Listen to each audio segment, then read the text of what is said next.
দেখো তোমাদের ক্লাস 5-এর lesson 7 the rebel poet, class 5 lesson 7 the rebel poet. Rebel poet মানে হচ্ছে বিদ্রোহী কবি, ঠিক আছে। এই রেবেল পোয়েট মানে কি? বিদ্রোহী কবি, যে বিদ্রোহ করেছিল সেই বিদ্রোহী কবি। সো পড়াটা শুরু করছি, তোমরা দেখো।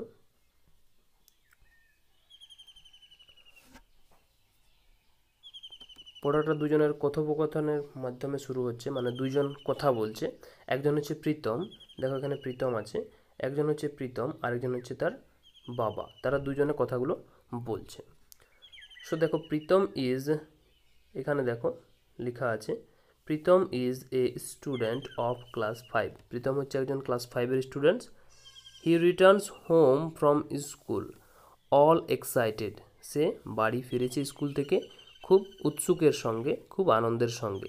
হি finds he finds his father reading a newspaper. সে দেখলো তার বাবা নিউজ পেপার পড়ছে। দেখো রিডিং আইএনজি, আমরা প্রেজেন্ট কন্টিনিউয়াস টেন্স করেছি, আইএনজি মানে হচ্ছে কন্টিনিউ কিছু বোঝাবে সেক্ষেত্রে। তারপরে দেখো বলেছে প্রীতম, কি বলছে প্রীতমে? এখানে প্রীতম দিয়ে ডট ডট আছে, তার মানে প্রীতম কথাটা বলছে। কি বলছে? Father guess what happened today. Father guess মানে বলো তো কি হয়েছে আজকে স্কুলে, ঠিক আছে, সেটা জিজ্ঞেস করছে। গেস হোয়াট হ্যাপেন্ড টুডে, বলো তো কি হয়েছে আজ। ফাদার বলছে হোয়াট ডিয়ার, কি হয়েছে? প্রীতম বলছে our teacher has asked us to Singh A patriotic song on the Republic day. বলছে আমাদের টিচার মানে শিক্ষক আমাদেরকে জিজ্ঞেস করেছে বা বলেছে, কি করতে বলেছে? একটা প্যাট্রিয়টিক সং মানে হচ্ছে দেশাত্মবোধক গান করতে বলেছে, গান গাইতে বলেছে। কবে?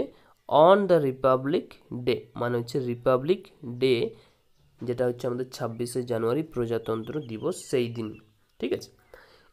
এরপর দেখো তার বাবা বলছে which song are you going to sing son, তুমি কোন গানটা করতে চলেছ বা কোন গানটা গাইছো।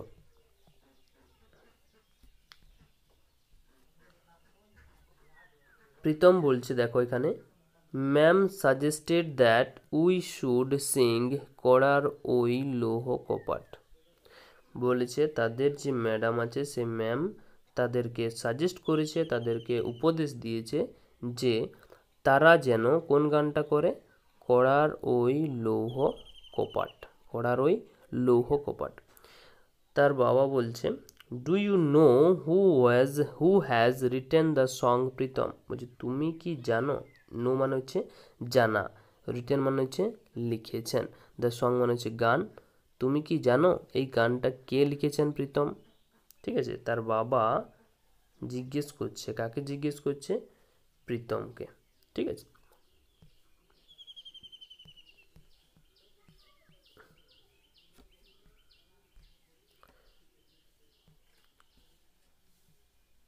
পরের পাতায় চলে এসো, নেক্সট পেজ। দেখো বলেছে প্রীতম কি বলেছে? নো ফাদার, বলছে না জানি না বাবা। ফাদার বলছে he is our great poet, তিনি হচ্ছেন আমাদের মহান কবি Kazi Nazrul Islam, the author of the famous poem Bidrohi. Comma যেখানে থাকবে সেখানে একটু থামবে, তারপর আবার পড়বে। He is our great poet, তিনি হচ্ছেন আমাদের মহান কবি Kazi Nazrul Islam, the author of the famous poem Bidrohi. Bidrohi কবিতার ফেমাস লেখক মানে বিখ্যাত কবিতা যেটা হচ্ছে আমাদের বিদ্রোহী, সেই বিদ্রোহী কবিতার লেখক হচ্ছে আমাদের কাজী নজরুল ইসলাম, ঠিক আছে। বানানটা একটু দেখবে, কাজী নজরুল ইসলাম। প্রীতম বলছে will you tell me more about him. প্রীতমের মনে আগ্রহ জেগেছে ওই লোকটার সম্পর্কে জানতে। কোন লোকটার সম্পর্কে? না, কাজী নজরুল ইসলামের সম্পর্কে জানতে। যে will you tell me more about him, you tell me more about him, তার সম্পর্কে আমাকে আরও কিছু বলতে পারবে? ফাদার তার বাবা তাকে বলছে he was born at a time when India was under the British rule. তিনি জন্মেছিলেন এরকম সময়ে, কখন না যখন when India was under the British rule, যখন ব্রিটিশ মানে হচ্ছে ইংরেজরা ভারত শাসন করছিল, সেই সময় তিনি ভারতবর্ষে জন্মগ্রহণ করেছিলেন। Through his writings he inspired the Indian youth to boldly fight for freedom. আর তার লেখার মধ্য দিয়ে তিনি ইন্ডিয়ান ইউথ মানে ভারতীয় যুবকদের কী করতো, ইন্সপায়ার করতো, মানে যুদ্ধ করার জন্য তাদেরকে মোটিভেট করতো, যাতে তারা যুদ্ধতে যায়, যাতে তারা ব্রিটিশের বিরুদ্ধে যুদ্ধ করে, বিদ্রোহ করে, এইসব তার জন্য তিনি লিখতেন। আর তার লেখার দ্বারাই তারা মোটিভেট হতেন, ইন্সপায়ার্ড হতেন।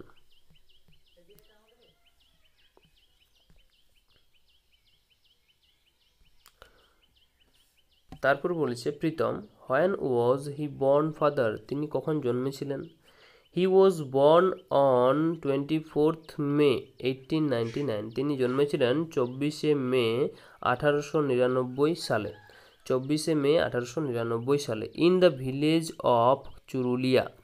This was near Asansol in the Bardhaman district of undivided Bengal.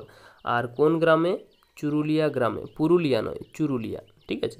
এখানে হচ্ছে ভিলেজের নাম চুরুলিয়া, বানানটা দেখে নেবে। This was near Asansol in the Bardhaman district of undivided Bengal. আর এটা কোথায় অবস্থিত ছিল না, এটা হচ্ছে আসানসোলের সামনে বর্ধমান ডিস্ট্রিক্ট মানে বর্ধমান জেলা, যখন ডিস্ট্রিক্ট আনডিভাইডেড বেঙ্গল, যখন কিন্তু বাংলা বিভক্ত ছিল না, ঠিক আছে। তারপর দেখো, as a child he was attracted to folk theatre and later wrote many folk plays like Datakarna and কবি কালিদাস। তাহলে তোমাদের ফোক থিয়েটার তোমরা জানো, এর আগে ফুলমণি পড়াতে ছিল মনে হয়। ফোক থিয়েটার মানে হচ্ছে যে পুরনো পৌরাণিক গল্পগুলো, যে পৌরাণিক মহাভারত রামায়ণের সেই গল্পগুলো যেখানে যে থিয়েটারে দেখানো হয়, সেগুলোকে বলা হয় ফোক থিয়েটার। সে ফোক থিয়েটার অনেক বেশি পছন্দ করত। আর এই ফোক থিয়েটার পছন্দ করার পরে তারপরে লেটার মানে হচ্ছে তার পরে, রোড মানে লিখেছিল, মেনি ফোক প্লেজ, অনেক ফোক প্লেজ তিনি লিখেছিলেন। কি কি না, যেমন লাইক, এইখানে লাইক মানে হচ্ছে যেমন, দাতাকর্ণ এটা একটা নাম, দাতাকর্ণ, আর কবি কালিদাস এটাও একটা নাম তার ফোক থিয়েটারের। প্রীতম বলছে দ্যাট ইজ ইন্টারেস্টিং, বা খুব মজার ব্যাপার, খুব ইন্টারেস্টিংয়ের জিনিস। ফাদার আবার বলছে in 1910 Nazrul met the revolutionary নিবারণ চন্দ্র ঘটক হু ওয়াজ হিজ টিচার। 1910 সালে নজরুল দেখা করেছিল, মেট মানে দেখা হয়েছিল কার সঙ্গে? দ্য রেভলিউশনারি মানে হচ্ছে যারা পরিবর্তন আনে, ঠিক আছে, যারা পরিবর্তন আনতে চায় তাদেরকে বলা হয় রেভলিউশনারি। দেখো এখানে দেওয়া আছে রেভলিউশনারি মানেটা এ পার্সন হু রেভলস, ঠিক আছে, একটা পার্সন যিনি রেভলিউশনারি মানে বিদ্রোহ করে পরিবর্তন চাই, সেরকম পার্সন। সো তারপরে দেখো নিবারণ চন্দ্র ঘটক যে হচ্ছে তার একজন teacher, who was his teacher, তার শিক্ষক ছিলেন। The poet Kumud Ranjan Mallick was the headmaster of the school Nazrul joined next. আর কুমুদ রঞ্জন মল্লিক হচ্ছে আরেকজন পোয়েট, যে কে ছিল? হেডমাস্টার ছিল কোন স্কুলের না, নজরুল যে স্কুলে জয়েন করেছিল, যে স্কুলে পড়তে গিয়েছিল পরের, সেই স্কুলের কুমুদ রঞ্জন মল্লিক হেডমাস্টার ছিলেন। তারপরের পাতায় চলে এসো।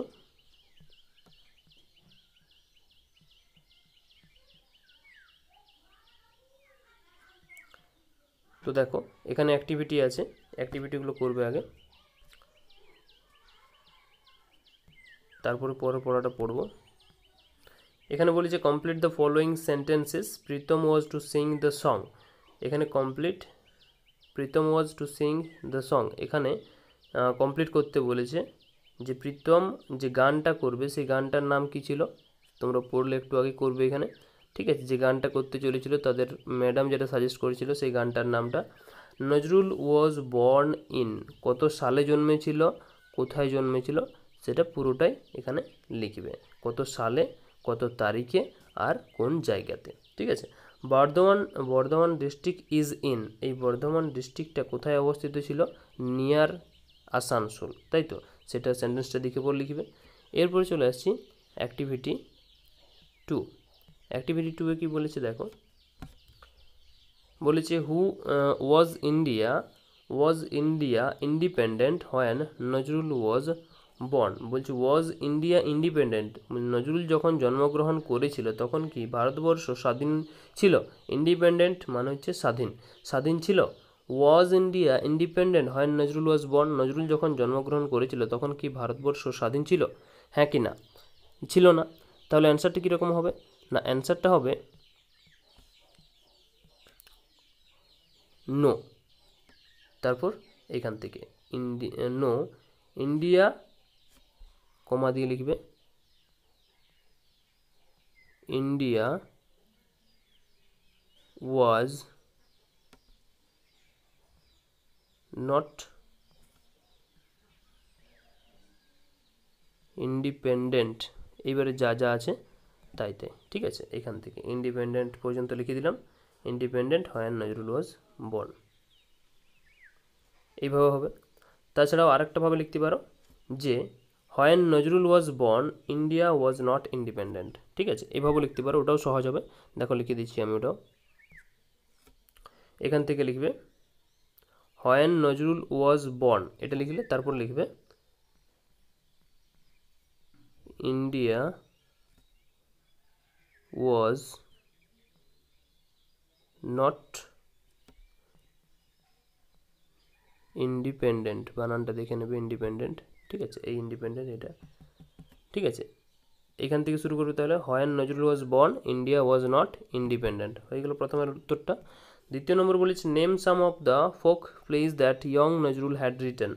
Name some of the folk place that young Nazrul had written, তাহলে বলেছে কিছুগুলো ফোক প্লেসের নাম লিখতে বলেছে যেগুলো কি করেছিল, নজরুল লিখেছিল। তাহলে দুটো ফোক প্লেসের নাম ওখানে দেওয়া আছে, সেই প্লেসগুলোর নাম এখানে লিখলেই হবে, ব্যাস তোমরা খুঁজে নিয়ে লিখবে। হু ওয়াজ নজরুলস টিচার, নজরুলের শিক্ষক কে ছিলেন, তাহলে প্রথমে যে নামটা ছিল সেটা লিখবে, এই হুয়ের জায়গাটাই এখানে নামটা লিখবে, ঠিক আছে, নেমটা লিখবে, হুয়ের জায়গায় যে নামটা হবে সেই নামটা লিখবে, ওয়াজ নজরুলস টিচার, বাকি যা আছে তাই। হু ওয়াজ কুমুদরঞ্জন মল্লিক, কুমুদরঞ্জন মল্লিক কে ছিলেন, তাহলে কুমুদরঞ্জন মল্লিক থেকে শুরু করবে, এখানে কুমুদরঞ্জন মল্লিক কে ছিলেন, কুমুদরঞ্জন মল্লিক ওয়াজ কে ছিলেন সেটা বলবে, হেডমাস্টার ছিল, ঠিক আছে, ওই লাইনটা যেটা আছে সেটা।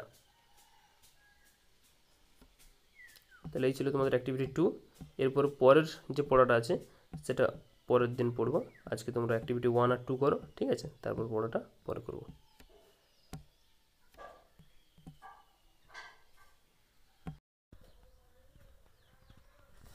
দেখো তারপর বলেছে লেটস কন্টিনিউ, পরের পড়াটা শুরু করছি, লেটস কন্টিনিউ।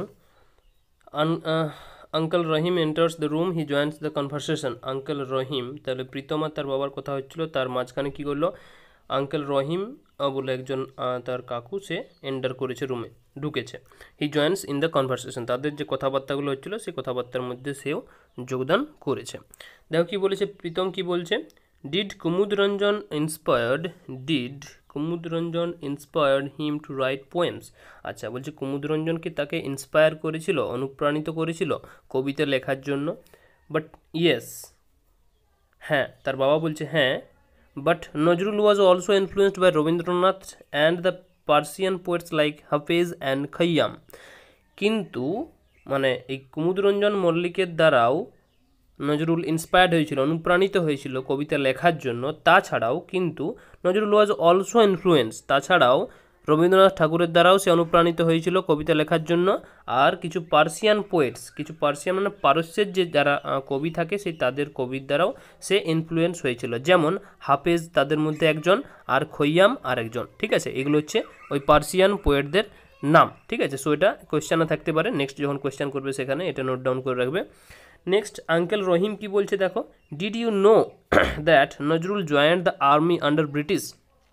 বলছে তুমি কি জানো যে নজরুল কি করেছিল, জয়েন করেছিল, কোথায় জয়েন করেছিল, দ্য আর্মি, যে সৈন্যতে জয়েন করেছিল, আন্ডার ব্রিটিশদের আন্ডার যে সৈন্যটা থাকতো সেখানে সৈন্যদলে জয়েন করেছিল, তুমি কি জানো এটা। He was in the 49th Bengal regiment, আর সে কোথায় ছিল, যে 49 নম্বর বেঙ্গল রেজিমেন্ট, তখন সৈন্যদলগুলোর নাম দেওয়া হতো রেজিমেন্ট হিসাবে, ঠিক আছে। সো 49 যে বেঙ্গল রেজিমেন্ট ছিল সেখানে সে জয়েন করেছিল। After the first world war, প্রথম বিশ্বযুদ্ধের পর দ্য রেজিমেন্ট ওয়াজ ডিসব্যান্ডেড। আর প্রথম বিশ্বযুদ্ধের পর যে রেজিমেন্টটা ছিল, এই যে বেঙ্গল রেজিমেন্টের কথা বলছি, সৈন্যদলটা, সেটা কি হয়েছিল, রেজিমেন্টটা ডিসব্যান্ড করে দিয়েছিল। ঠিক আছে, মানে সেটাকে আর কাজে লাগানো হয়নি, ডিসব্যান্ডেড করে দেওয়া হয়েছিল ইন 1920, 1920 সালে। So he came to Calcutta, তারপরে সে কোথায় চলে এসেছিল, ক্যালকাটাতে। কে চলে এসেছিল, নজরুল। নেক্সট কি বলছে দেখো, at the time Indians had risen against the British rule, at the time, আর সেই সময় কি হচ্ছে, Indians had risen against the British rule, আর মানুষ কি হচ্ছিল, ভারতীয়রা এই ব্রিটিশ রুল মানে ইংরেজদের যে রাজত্ব, ইংরেজদের রাজত্বের বিরুদ্ধে তারা কথা উঠাচ্ছিল, তাদের বিরুদ্ধে তারা বিদ্রোহ করছিল।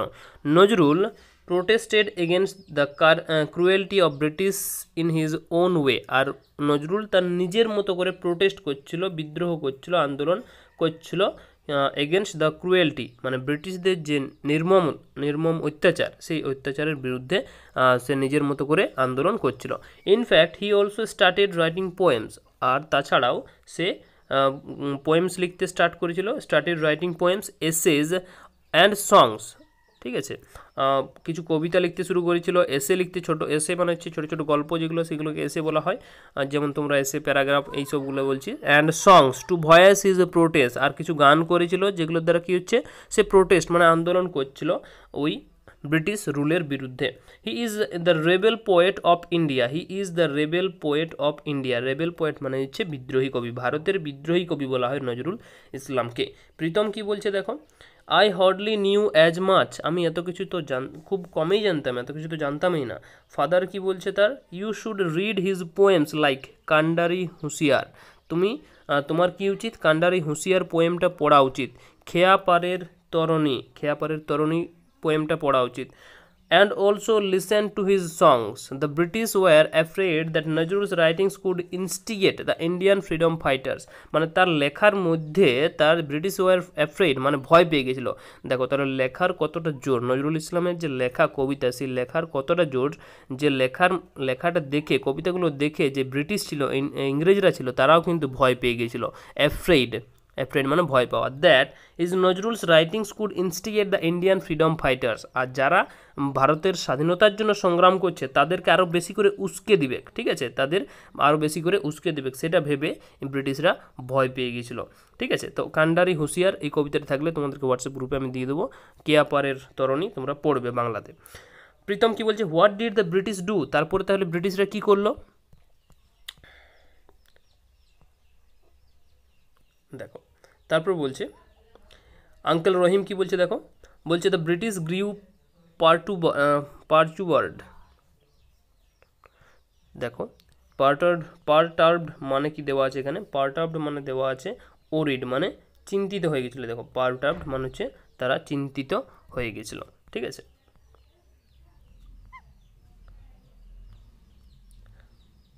Uncle Rahim the British grew perturbed মানে তারা চিন্তিত হয়ে পড়েছিল। তারপরে তার বাবা কি বলছে দেখো, ইন 1922 মানে 1922 সালে নজরুল স্টার্টেড এ ম্যাগাজিন, একটা ম্যাগাজিন মানে যেমন পেপার হয় সেরকম পেপার টাইপের ছোট বই ধরনের সে লিখতে শুরু করলো, ধূমকেতু বলে, যে ছোট বইটার নাম হচ্ছে ধূমকেতু।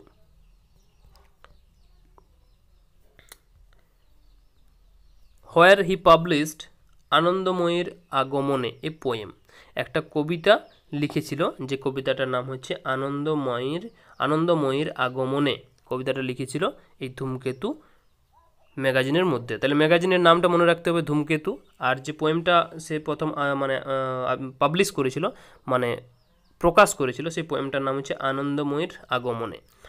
আঙ্কেল রহিম কি বলছে দেখো, the British raided the office of Dhumketu, আর ইংরেজরা কি করেছিল, যে রেড করেছিল, রেড করা মানে যদি কোনো ইল্লিগেল বা বেআইনি কিছু করা হয় তখন কি হচ্ছে, পুলিশরা সেখানে যায় আর সেগুলো কি করে বন্ধ করে দেয়।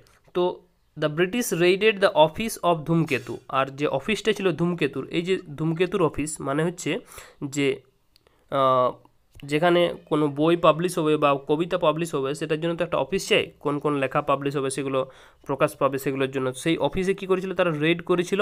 The poet was arrested from Comilla, আর সেখানে আমাদের এই যে নজরুল তাকে কি করেছিল কুমিল্লাতে তাকে কিন্তু অ্যারেস্ট করেছিল, পুলিশ তাকে অ্যারেস্ট করেছিল কুমিল্লাতে। নজরুল ওয়াজ অ্যারেস্টেড ফ্রম কুমিল্লাতে নজরুলকে অ্যারেস্টেড করা হয়, এটা মনে রাখবে জায়গাটা Comilla. Pritam, what happened then, তারপরে কি হয়েছিল? ফাদার, তার বাবা বলছে, he was transferred to the Hooghly jail and there he began fasting he was transferred to the Hooghly jail, তারপরে তাকে কোথায় নিয়ে যাওয়া হয়েছিল? হুগলি জেলে নিয়ে যাওয়া হয়েছিল। And there he began fasting, আর সেখানে তিনি কি করতে শুরু করেছিলেন? ফাস্টিং মানে হচ্ছে অনশন করতে শুরু করেছিল। অনশন মানে সেখানে খাবার দাবার সব বন্ধ করে দিয়েছিল। He was transferred to the Hooghly jail and there he began to fasting. It was his way of protesting against the torture of the British, আর এটা হচ্ছে তার নিজের মতো রাস্তা, যে রাস্তার মাধ্যমে কি করছে? Protesting against the torture, protest করছে, আন্দোলন করছে, বিদ্রোহ করছে, এগেনস্ট দ্য টর্চার, যে টর্চার করছিল ব্রিটিশরা, তার উপর যে টর্চার করছিল, মারপিট করছিল, সেইটার এগেনস্টে সে এটা বিদ্রোহ করেছিল। কোনটা? না ফাস্টিং মানে অনশন, সেই অনশনটা সে শুরু করেছিল। নেক্সট বলেছে দেখো, Pritam for how many days did he fast father, মানে কতদিন সে না খেয়েছিল? অনশন করা মানে ফাস্টিং করা মানে হচ্ছে না খেয়ে থাকা, ঠিক আছে? সো কতদিন সে তিনি না খেয়েছিলেন, এটা কে জিজ্ঞেস করছে? প্রীতম জিজ্ঞেস করছে। সো তার বাবা বলছে, he fasted for more than a month, আর 1 মাসের থেকেও বেশি না খেয়েছিল। In December 1923 he was released from the jail, আর তারপরে 1923 সালে তাকে জেল থেকে ছেড়ে দেওয়া হয়, রিলিজ মানে বের করে দেওয়া হয়। প্রীতম বলছে, thank you so much father, বাবা বলছে থ্যাংক ইউ সো মাচ, তার বাবাকে ধন্যবাদ জানালো। Now I will be able to Singh, এবার আমি ওই গান করতে পারবো, কড়ার ওই লৌহ কপাট উইথ জিল অ্যান্ড প্যাশন, কীরকমভাবে? না সেই যে কবিতাটা, সেই কবিতাটা কীরকমভাবে সে গানটা করতে পারবে? জিল অ্যান্ড প্যাশন, জিল মানে হচ্ছে গ্রেট এনার্জি, অনেক বেশি এনার্জির সঙ্গে, আর প্যাশন মানে হচ্ছে deep love for his country, মানে কান্ট্রির জন্য, ভারতের জন্য যে গর্ববোধ করি আমরা, সেটার জন্য খুব এনার্জির সঙ্গে সে গানটা করবে, zeal and passion. I am so proud that the teacher has selected me for singing, আর আমি এটার জন্য খুব গর্বিত যে আমার টিচার, আমার শিক্ষক মহাশয় আমাকে সিলেক্ট করেছেন এই গানটা করার জন্য। আঙ্কেল রহিম বলছে, then let's here you Singh, আচ্ছা ঠিক আছে, তাহলে একবার গান করো, সেটা আমরা শুনবো। উই উইল আমরা শুনবো, we will sing along with you as well, আমরাও তোমার সঙ্গে গানটা করব। তারপর দেখো বলেছে এখানে অ্যাক্টিভিটিতে চলে যাচ্ছে। অ্যাক্টিভিটিতে বলেছে প্রথমে tick the right answer, his poems inspire the youth, নজরুলের যে কবিতাগুলো সেগুলো ইন্সপায়ার্ড করতো কাকে? To fight the British, inspired the ইয়ুথকে মানে যুবকদের ইন্সপায়ার্ড করতো, অনুপ্রাণিত করতো, টু ফাইট দ্য ব্রিটিশের বিরুদ্ধে যুদ্ধ করতে, টু হেল্প দ্য ব্রিটিশ না ব্রিটিশকে হেল্প করতে, to talk to the British না ব্রিটিশের সঙ্গে কথা বলার জন্য। এ পোয়েম দ্যাট, যেটা উত্তর হবে সেটা তোমরা টিক করবে।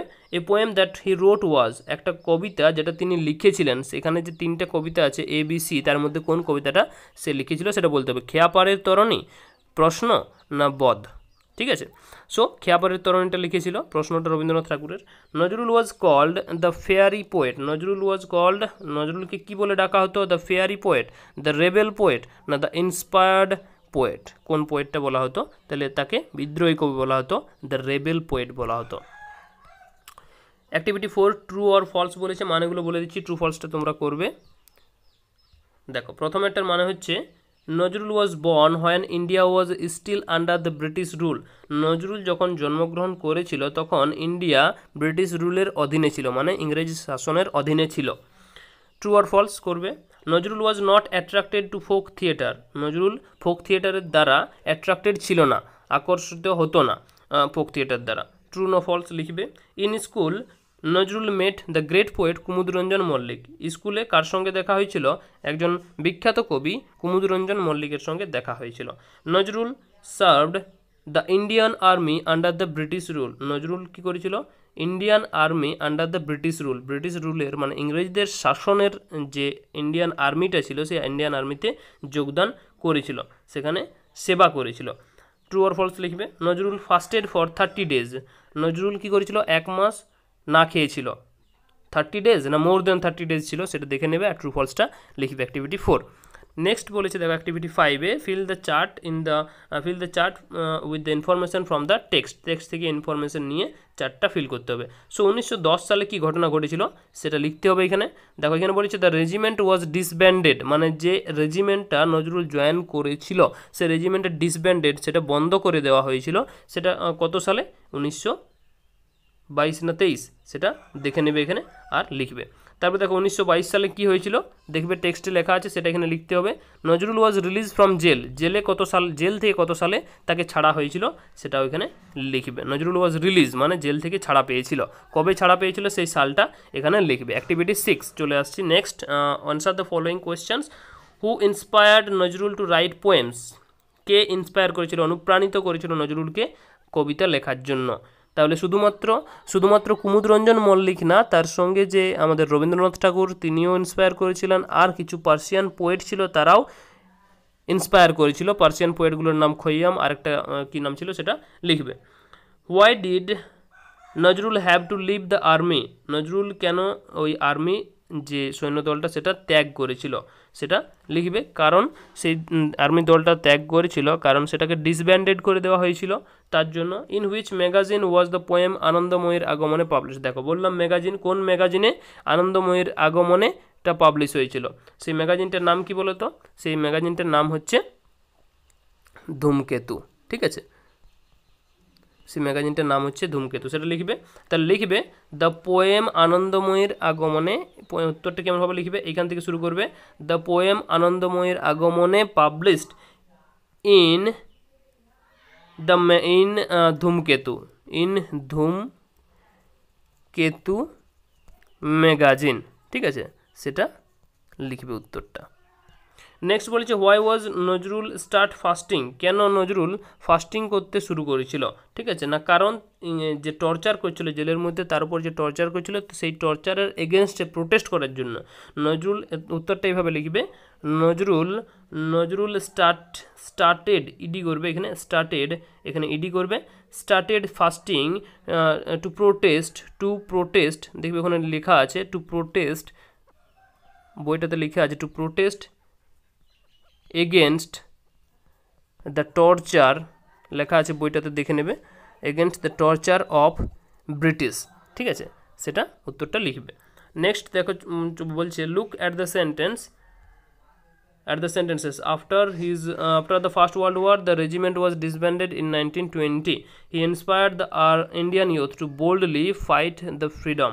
There he began fasting. এগুলো কি হচ্ছে সেন্টেন্সগুলোতে যে বোল্ড করে দেওয়া আছে সেটা হচ্ছে আমাদের দেখো অ্যাডভার্ব অফ টাইম। আফটার মানে হচ্ছে পরে, সেই আফটার পরে বোঝাচ্ছে, তার জন্য সেটাকে আমরা কি বলছি? Adverb of time. আচ্ছা, অ্যাডভার্ব নিয়ে বলার সময় এসে গেছে, তোমাদের একটা ভিডিও করবো অ্যাডভার্ব নিয়ে, adverb of time. So after মানে হচ্ছে পরে যেহেতু বোঝা যাচ্ছে তার জন্য এই আফটারটা হচ্ছে adverb of time. In the sentence, আচ্ছা বোল্ডলি কেমনভাবে না বোল্ডলি, এই যে বোল্ডলি বলছে সেটা হচ্ছে অ্যাডভার্ব অফ ম্যানার। নেক্সট বলছে in the sentences the word there tell us about the place action. আচ্ছা, দেয়ার মানে কি বোঝাচ্ছে? দেয়ার মানে হচ্ছে সেখানে, সেটা কি আমরা কি বলছি? Adverb of place.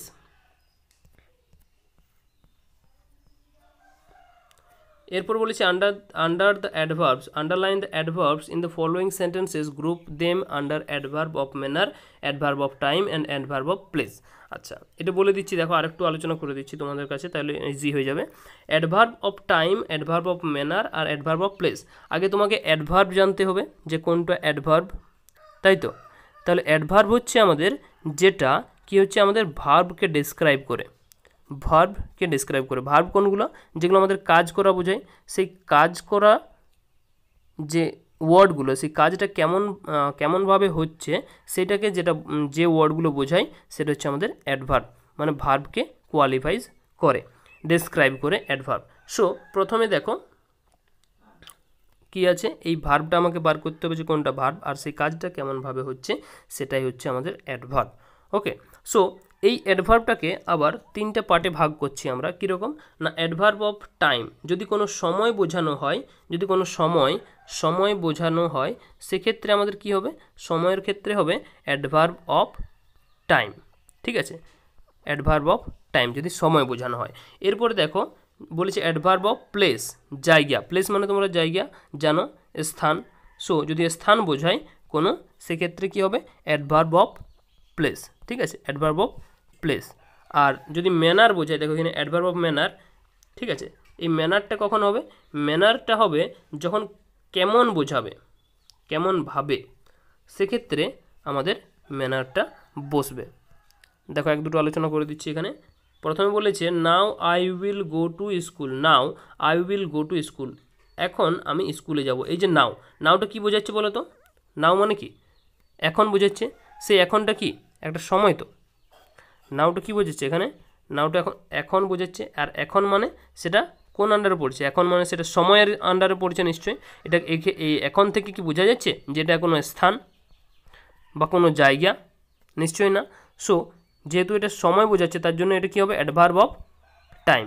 এই underline the adverbs in the following sentences, group them under adverb of manner. আচ্ছা, নাওয়ের এখানে তাহলে নিচে আন্ডারলাইন করবে নাও, আর এই নাওটা কী হচ্ছে, সময় যেহেতু বোঝাচ্ছে, তার জন্য এটা হয়ে যাবে অ্যাডভার্ব অফ টাইম।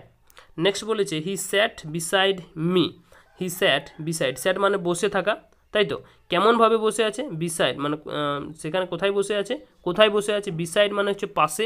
এই বিসাইড মানে হচ্ছে, এই বিসাইড মানে হচ্ছে পাশে। সো এই পাশে বসে আছে, ধরে নাও এখানে তুমি বসে আছো আর তোমার পাশে আরেকজন বসে আছে। সো স্যাট বিসাইড, তাহলে এটার দ্বারা কি বোঝাচ্ছে? জায়গা বোঝাচ্ছে। তো এটার দ্বারা জায়গা বোঝাচ্ছে। So adverb of place. Next বলেছে দেখো, he will watch a play tomorrow, he will watch a play tomorrow, সে খেলা দেখবে কালকে, আগামীকাল, টুমোরো। সো টুমোরোর দ্বারা কি বোঝাচ্ছে আমাদের এখানে? অ্যাডভার্ব অফ টাইম বোঝাচ্ছে, অ্যাডভার্ব অফ টাইম। টুমোরো মানে আগামীকাল, সেখানে অ্যাডভার্ব অফ টাইম টাইম বোঝাচ্ছে, অফ টাইম। নেক্সট বলেছে দেখো, she eagerly waited for the result, she eagerly waited for the result. তাহলে দেখো এখানে ওয়েটেড, অপেক্ষা করে আছে, এটা হচ্ছে আমাদের কাছে কি, এটা হচ্ছে ভার্ব। আর কেমনভাবে অপেক্ষা করে আছে? খুব এগারলি, উৎসুকের সঙ্গে। আর এই এগারলিটা হচ্ছে আমাদের কাছে অ্যাডভার্ব। সো এগারলিটা আমাদের কাছে অ্যাডভার্ব, কিন্তু কীরকম adverb? Adverb of time, adverb of place, adverb of manner. আচ্ছা, এটার দ্বারা কোনো সময় বোঝাচ্ছে কি? এগারলি মানে হচ্ছে, একটু আগে তোমরা এগারলি মানে হচ্ছে, এগারলি মানে খুব উৎসুকের সঙ্গে, ঠিক আছে, খুব ইন্টারেস্টের সঙ্গে, হ্যাঁ, খুব ইন্টারেস্টের সঙ্গে, খুব উৎসুকের সঙ্গে যখন অপেক্ষা করে আছে সেটা। সো এগারলি মানে হচ্ছে খুব উৎসুকের সঙ্গে অপেক্ষা করে থাকা। সো এটার দ্বারা কি টাইম বোঝাচ্ছে? এটা সময় নিশ্চয়ই বোঝাচ্ছে না। এটার দ্বারা কি জায়গা বোঝাচ্ছে? নিশ্চয়ই না। সো অ্যাডভার্ব অফ ম্যানার, কেমনভাবে অপেক্ষা করেছিল? এগারলি। সো এটা হচ্ছে অ্যাডভার্ব অফ ম্যানার, এটা হচ্ছে অ্যাডভার্ব অফ ম্যানার। এই এগারলিটা হবে অ্যাডভার্ব অফ ম্যানার, ঠিক আছে। The train moved slowly out the station, train, the train হচ্ছে সাবজেক্ট, মুভ হচ্ছে ভার্ব, আর এই স্লোলি কেমনভাবে? স্লোলি যাচ্ছে, ঠিক আছে। সো এইটা বলবে অ্যাডভার্ব অফ টাইম না অ্যাডভার্ব অফ প্লেস না অ্যাডভার্ব অফ ম্যানার, সেটা তোমরা নিজেরা বলবে। নেক্সট বলেছে 6, we won the match yesterday, yesterday হচ্ছে অ্যাডভার্ব, সেটা কেমন অ্যাডভার্ব? ম্যানার, টাইম না প্লেস, সেটা বলবে কাম হেয়ার, হেয়ার মানে হচ্ছে এখানে, এটা হচ্ছে place. I shall gladly do it, I shall gladly do it, do মানে হচ্ছে করা, আর গ্ল্যাডলি মানে হচ্ছে আনন্দের সঙ্গে। কেমনভাবে? আনন্দের সঙ্গে, অ্যাডভার্ব অফ ম্যানার। এই হচ্ছে তোমাদের অ্যাডভার্ব অফ টাইম, এটা নিয়ে আলাদা করে আমি ভিডিও করব, চিন্তার কিছু নেই। নেক্সট দেখো বলেছে ওইগুলো, এখানে যে চার্ট আছে সেই চার্টের মধ্যেগুলো লিখবে, ওই চার্ট যেটা আছে সেই চার্টের মধ্যে এখানে লিখবে। যেটা অ্যাডভার্ব অফ টাইম হবে সেটা টাইমে লিখবে, এখানে ম্যানার হলে ম্যানারে লিখবে, প্লেসে হলে প্লেসে লিখবে, যেটা যেখানে হবে সেটা সেখানে লিখবে।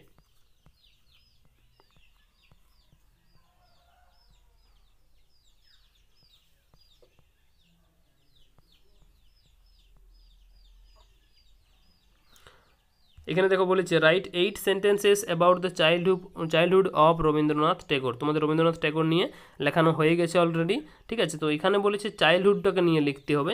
দেখো চাইল্ডহুড নিয়ে দেওয়া আছে, বর্ন অন 8th মে 1861। তোমরা লিখেছো যে Rabindranath Thakur was born on 8th May of 1861, 1861 সালের 8ই মে জন্মগ্রহণ করেছিল।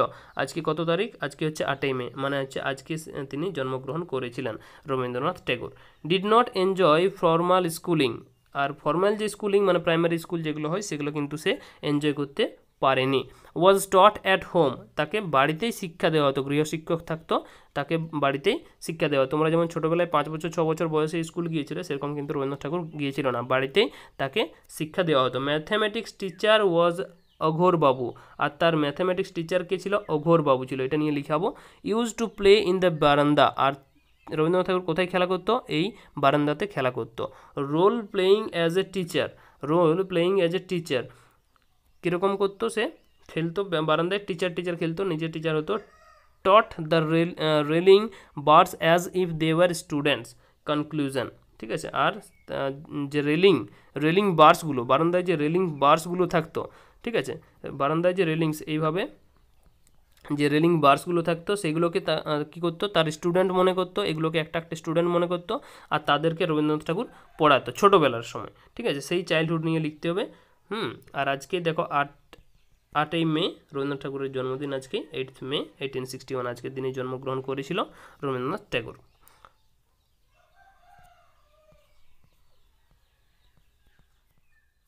ঠিক আছে।